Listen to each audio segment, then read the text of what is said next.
Hello friends, my self Krunal Shah. મિત્રો, chapter number 6 નો આજે અંતિમ લેક્ચર છે.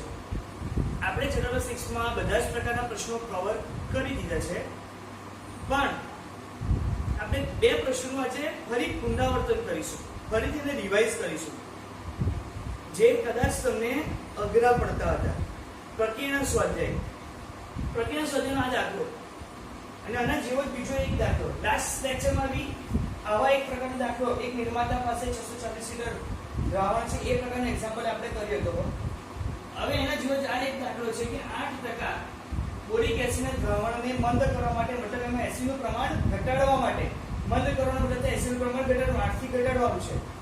8% બોરિક એસિડના દ્રાવણને મંદ કરવા માટે 2% બોરિક એસિડનું દ્રાવણ ઉમેરવામાં આવે છે. એટલે 8% માં 2% વાળું દ્રાવણ ઉમેરો તો ઓબ્વિયસલી 2% વાળું વધી જાય, જ્યારે 8% વાળું ઘટી જાય.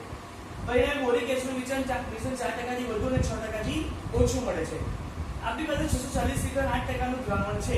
640 લીટર 8% નું દ્રાવણ આપણી પાસે છે, તો તેમાં કેટલા લીટર 2% સંતૃપ્ત દ્રાવણ ઉમેરવું પડે? તો 2% નું જે આપણે જે દ્રાવણ ઉમેર્યું બોરિક એસિડ કેટલા લીટર હોય? તો ધારો કે x લીટર 2% સાંદ્રતા ધરાવતું દ્રાવણ ઉમેરવું પડે. હવે આપણી પાસે કુલ દ્રાવણ કેટલું થાય? તો કુલ દ્રાવણ કેટલું થાય? પહેલા 640 લીટર હતું, એમાં ઉમેર્યું x. હવે એસિડનું પ્રમાણ કેટલું થાય?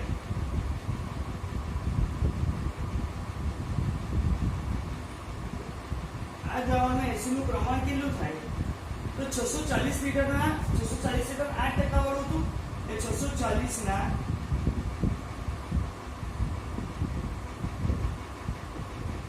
8% વત્તા x ના 2%. આટલું આપણી પાસે દ્રાવણ થયું. હવે આ જે દ્રાવણ ખરું એ પરિણામી દ્રાવણના 4% થી વધુ અને 6% થી ઓછું મળે. આ દ્રાવણમાં એસિડનું પ્રમાણ એ કુલ દ્રાવણના 4% થી વધુ અને 4% થી વધુ અને 6% થી ઓછું મળે. તો પહેલો મુદ્દો, કુલ દ્રાવણના 4% થી વધુ મળે. તો આપણી પાસે ચલો આ દ્રાવણ છે 640 ના 8% વત્તા x ના 2% is greater than 640 વત્તા x ના 4%. હવે જો 640 ગુણ્યા 8 ભાગ્યા 100 x ગુણ્યા 2 ભાગ્યા 100 640 વત્તા x ગુણ્યા 4 ભાગ્યા 100. આ છેદમાં 100 આવે અને સામે સામે 100 જતા રહે. હવે 640 ગુણ્યા 8 આપણે કરીશું, તો કેલ્ક્યુલેટરમાં 640 ગુણ્યા 8 કરીએ તો 5120 વત્તા 2x. 640 ગુણ્યા 4 કરીએ તો 2560 વત્તા 4x, અને અહીંયા શું આવશે? Greater than.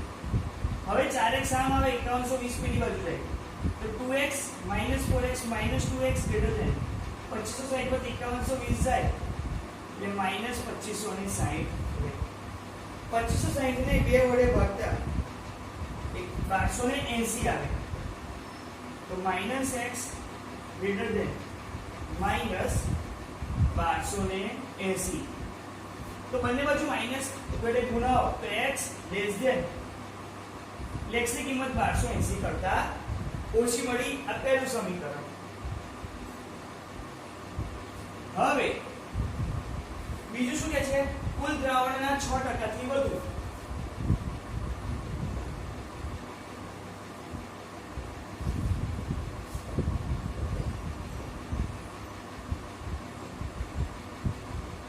તો આપણી પાસે આ છે. હવે શું થશે? 6% થી ઓછું, વધુ નહીં ઓછું, 6% થી, અહીં આપણે વધુ લખીને 6% થી ઓછું. તો શું લખાય 640 ના 8% વત્તા x ના 2% લેસ ધેન 6%. હવે 640 ગુણ્યા 8 ભાગ્યા 100 વત્તા 2x છેદમાં 100 લેસ ધેન 640 વત્તા x ના 6 એટલે ગુણ્યા 6 ભાગ્યા 100 છેદમાં 100 આ સાઈડ કોમન આવે બંને સુધી 100 જતા રહે 640 ગુણ્યા 8 આપણે અહીંયા જ કર્યું છે જે આવે 5120 વત્તા 2x લેસ ધેન 640 ગુણ્યા 6 કરીએ તો 840 મળે વત્તા 6x 6x આમાં આવે 5120 પેજ એટલે 2x 6x -4x less than 840 -5120 કરીએ 3840 minus 5120 minus 580 બંને બાજુ 4 વડે ભાગીએ તો -320 બંને બાજુ માઈનસ ગણાય તો 1 જડે 320 મતલબ x ની કિંમત 320 કરતા મોટી તો અહીંયા આ છે x ની કિંમત 580 કરતા નાની આ છે x ની કિંમત 320 કરતા મોટી આપણે લખી શકીએ 320 x 1280 એટલે પર આપણે કેટલા લીટર દ્રાવણ ઉમેરવું પડે 320 કરતા વધુ અને 1280 કરતા ઓછું તો આ પ્રકારે આ પ્રશ્ન સોલ્વ થાય તમારે એ કન્ડિશન એપ્લાય કરવી પડે અને સોલ્વ કરવું પડે એકવાર સાંજે તમે ફરી એકવાર જોઈ લો તમારી નોટબુક પર તમે ઉતારી દો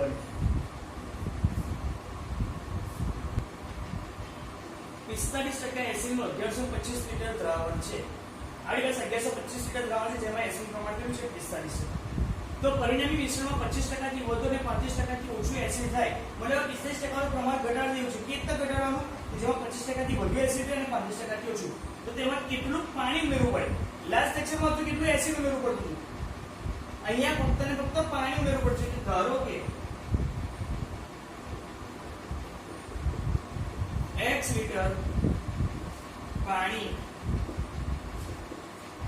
ઉમેરવું પડે કેટલા લિટર પાણી ઉમેરીશું x લિટર હવે જો કુલ એસિડ કેટલો થાય તો આપણે તો પાણી ઉમેર્યું છે પાણીમાં તો એસિડ હોય નહીં તો જે પહેલા એસિડ હતો એટલો જ એસિડ હશે કારણ કે આપણે પાણી ઉમેર્યું છે x લિટર એમાં એસિડ તો શું આવવાનું છે નહીં તો પહેલા કેટલો એસિડ હતો તો પહેલા 45% એસિડ હશે કેટલામાં 1125 લિટર તો 1125 ના 45% આટલો એસિડ હતો હવે આપણે એસિડ નું પ્રમાણ કેટલું રાખવાનું છે એસિડ નું પ્રમાણ 25% થી વધુ અને 45% થી 35% થી ઓછું 25% થી વધુ રાખવાનું છે તો આપણે આ સમજો અહીંયા એસિડ નું પ્રમાણ 25% થી વધુ આ 25% કોના તો કુલ દ્રાવણ કેટલું થયું કુલ દ્રાવણ 1125 વત્તા x પહેલા 1125 લિટર દ્રાવણ તો એમાં x એટલું ઉમેર્યું તો આના 25% આ એસિડ નું પ્રમાણ આના 25% થી વધુ હોય મતલબ 1125 ના 45% ગ્રેટર ધેન 1125 વત્તા x ના 25%. હવે 1125 ગુણ્યા 45 ભાગ્યા 100 ગ્રેટર ધેન 1125 વત્તા x ગુણ્યા બંને બાજુથી 100 ગયા. હવે આપણે કેલ્ક્યુલેશન કરીએ 1125 ગુણ્યા 45 50 625 આ છે 1125 ગુણ્યા 25 28125 વત્તા 25x 25x ને આ લો 50 625 થી બી બાજુ લઈ લો તો -25x ગ્રેટર ધેન 28125 -50 625 તો બાદ કરતા 50 625 બાદ કરતા -22500 રહે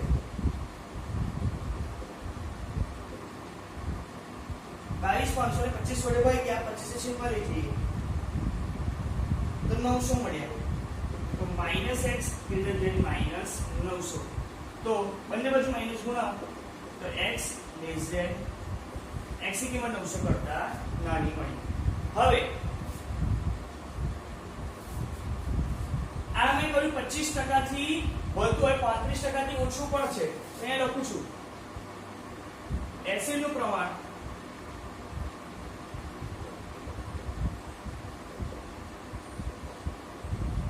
35% થી ઓછું મળે. 35% થી આપણે ઓછું લેવું છે. તો ચલો અહીંયા એસિડ નું પ્રમાણ 1125 માં 45% લેસ ધેન 1125 વત્તા x ના 35%. હવે 1125 ગુણ્યા 45 ભાગ્યા 100 કરીશું. લેસ ધેન 1125 વત્તા x ગુણ્યા એને 35 1125 વત્તા x ગુણ્યા બંને બાજુ 100 ગયા. બસ હવે સાદું કરવાનું છે. 1125 ગુણ્યા 45 એટલે 50 600 ને 25 1125 ગુણ્યા 35 375 વત્તા 35x આગળ 50 625 બી બાજુ લઈ જાઓ તો -35x લેસ ધેન 39975 -50 625 તો -50 625 કરતા -11250 રહે. બંને બાજુ 35 વડે ભાગતા બંને બાજુ જો આપણે 35 વડે જ્યારે ભાગીએ તો જવાબ આપણને અહીંયા એક મિસ્ટેક થઈ છે. આપણે 35% નહીં પરંતુ 30% લેવાના છે. 30%. તો અહીંયા આપણે થોડો સુધારો આવશે. અહીંયા શું રૂપ હશે? 30%, અહીંયા 30%, અહીંયા 30%. હવે આ 30 અહીંયાથી આપણે ગણતરીને થોડીક સુધારવી પડશે. 1125 ગુણ્યા 50 625. હવે 1125 ગુણ્યા 30 કરીએ તો 33750 આવે વત્તા 30x. 30x ને આમ લો 50 625 ને પેલી બાજુ લઈ જાઓ તો -30x 33750 -30x લેસ ધેન 33750 માંથી 50 625 કાઢી એટલે -16875. બંને બાજુ જો 30 વડે ભાગવામાં આવે તો 562.5. તો અહીંયા -x -562.5. હવે માઈનસ કાઢવું હોય તો માઈનસ વડે ગુણાય તો સંખ્યા બદલાઈ જાય. x ની કિંમત 562.5 કરતા મોટી. અહીંયા કે છે x ની કિંમત 900 કરતા નાની. તો જવાબ શું આવે? 562.5 less than x less than 900. મતલબ x ની કિંમત એ 562.5 અને 900 ની વચ્ચે આવે. તો કેટલું પાણી ઉમેરવું પડે? 562.5 લીટર થી વધુ અને 900 લીટર થી ઓછું. તો આપણું પરિણામ મિશ્રણ એ 25% થી વધુ 30% થી ઓછું મળે. આ બંને પ્રશ્નો એવા છે જેને વારંવાર તમારે રિવાઇઝ કરવા પડે તો તમને ઈઝી પડે. ચેપ્ટર નંબર 6 માં આ બે ત્રણ પ્રશ્નો એવા છે કે જે હાર્ડ છે, બાકી કશું હાર્ડ છે નહીં. તો અહીં આપણે ચેપ્ટર નંબર 6 સમાપ્ત કરીએ છીએ. નેક્સ્ટ લેક્ચર આપણે ચેપ્ટર નંબર 2 નો અભ્યાસ કરીશું. પ્રકરણ નંબર 2 સંબંધ અને વિધેય ખૂબ જ ઇમ્પોર્ટન્ટ ચેપ્ટર છે. તો આજના લેક્ચરમાં આપણે ઉતારી દો. નેક્સ્ટ લેક્ચર આપણે નવા કન્સેપ્ટ સાથે આગળ વધીશું. Thank you.